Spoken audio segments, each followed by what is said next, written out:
My name is, as you very well pronounced, Cristina Delgado Garcia. I'm a lecturer in theatre and performance at Glasgow, but also I am the co-convener of a working group, the Political Performances Working Group, in this large organisation called the International Federation for Theatre Research.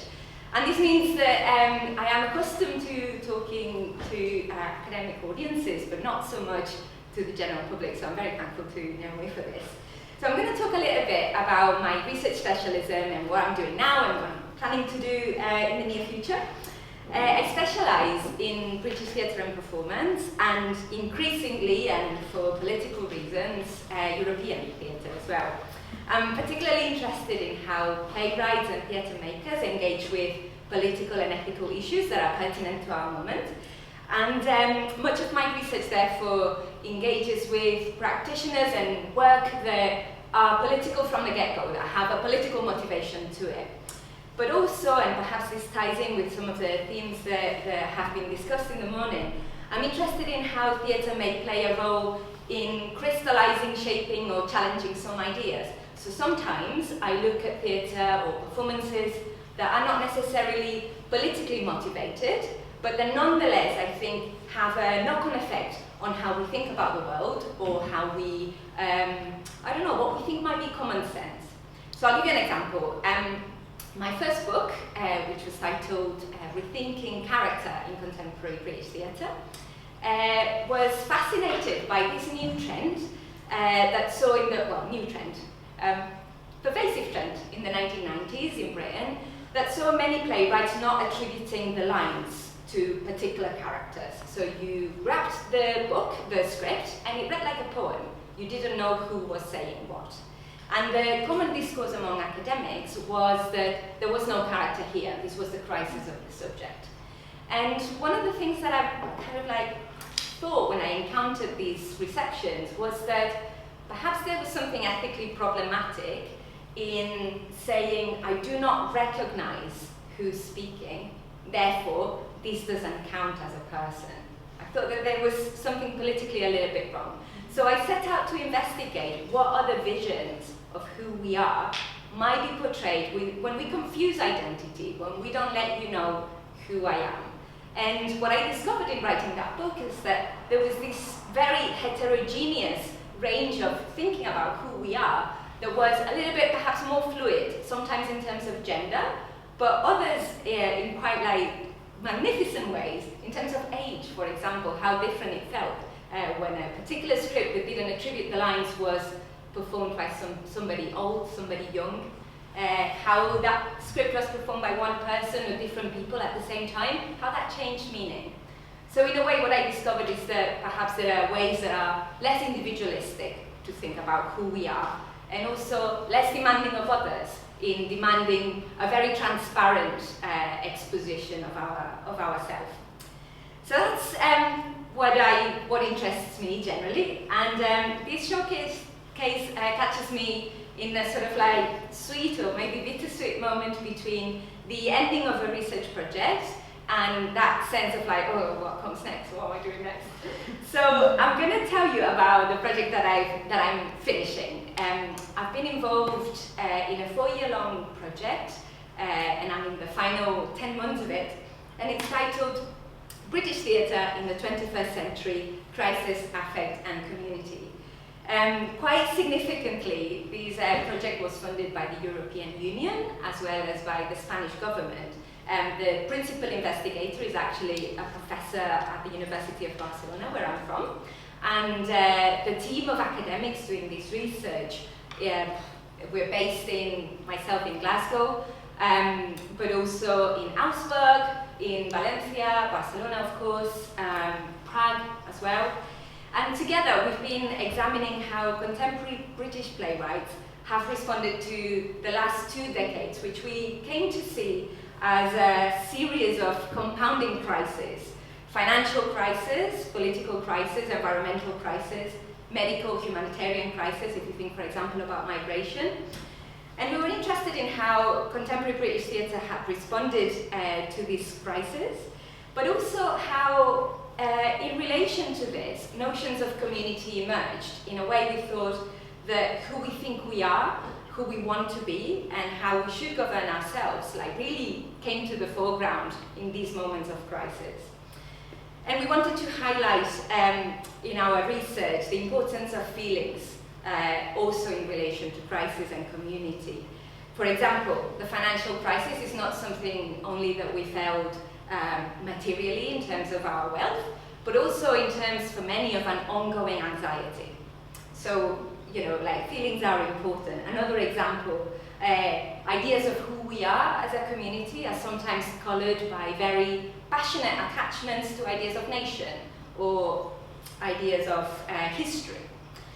So, as part of the project, we held a number of study days. We had a day on happiness, which turned out to be rather sad.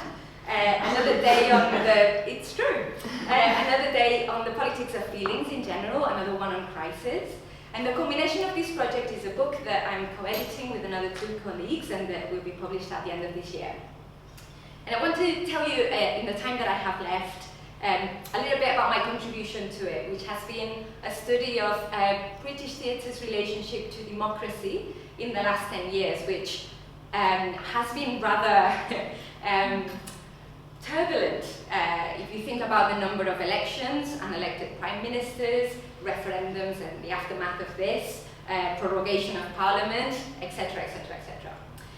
And I was interested in thinking about democracy and feelings because the democratic energy of theatre often is associated to other aspects. So we come to see theatre as a place where we gather, where we discuss, where we come to understand issues, where we perhaps have debates. So a lot of it having to do with understanding and reason.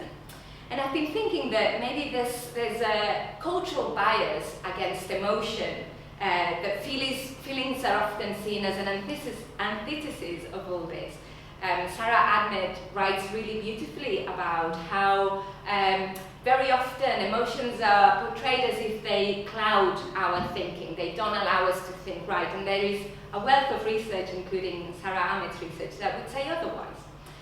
So in my research, I've tried to challenge these bias by showing how democracy, particularly in our populist times, but not exclusively, needs to be understood in relation to feelings. I think that democracy regulates our material conditions of life, but also produces states of feeling. Part of my research was motivated by being youngish and having never felt any sense of hope or satisfaction after elections. Democracy arouses passions. We feel frustrated, sad, hopeful maybe, and relies on passions to function, thinking about canvassing, voting, but also protest and resistance.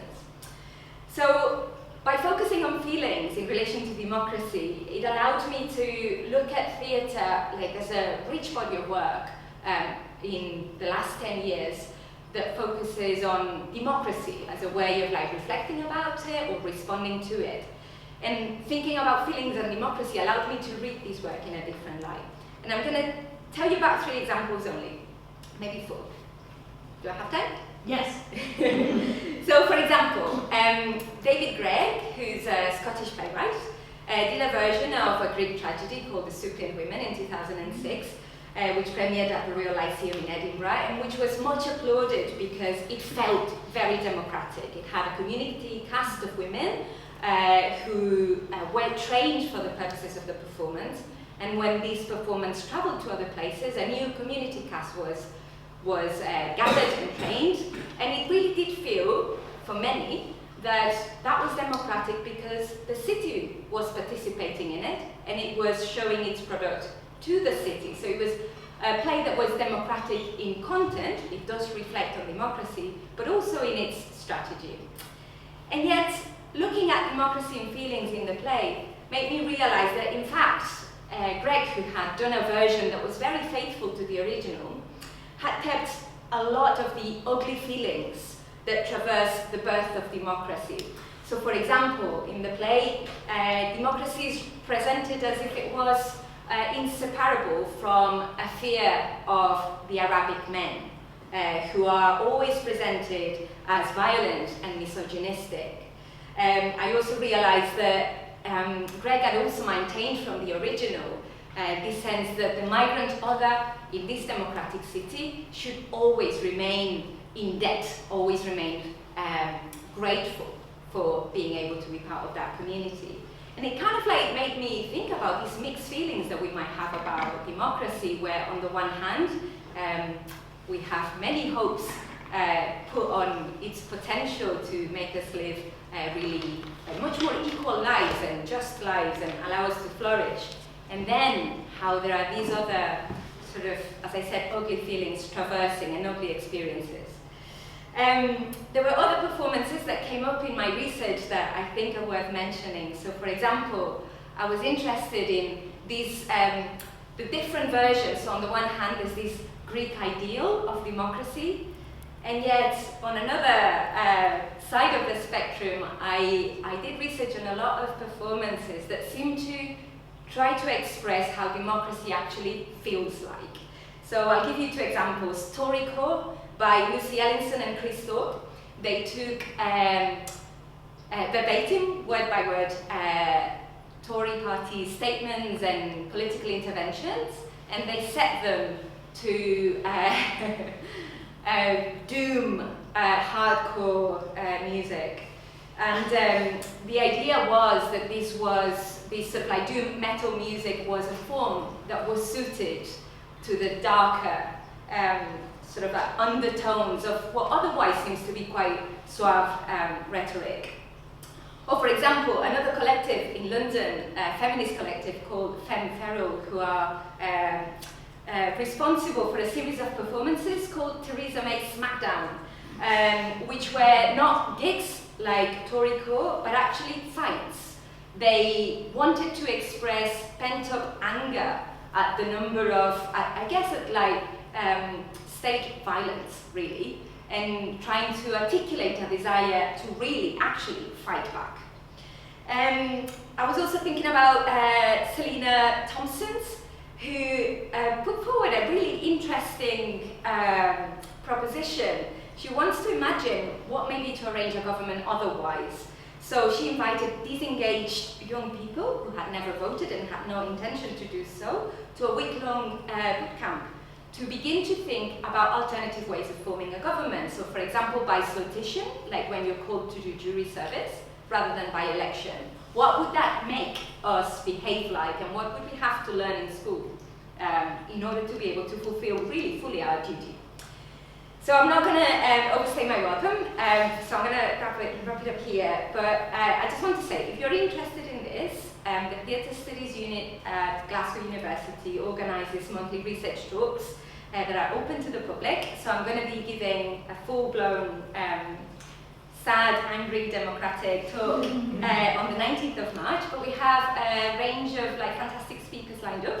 The next one is next week on the work of pioneer eco-artist Harrison, so you'll be, all of you, super welcome to come and join us. Thank you very much.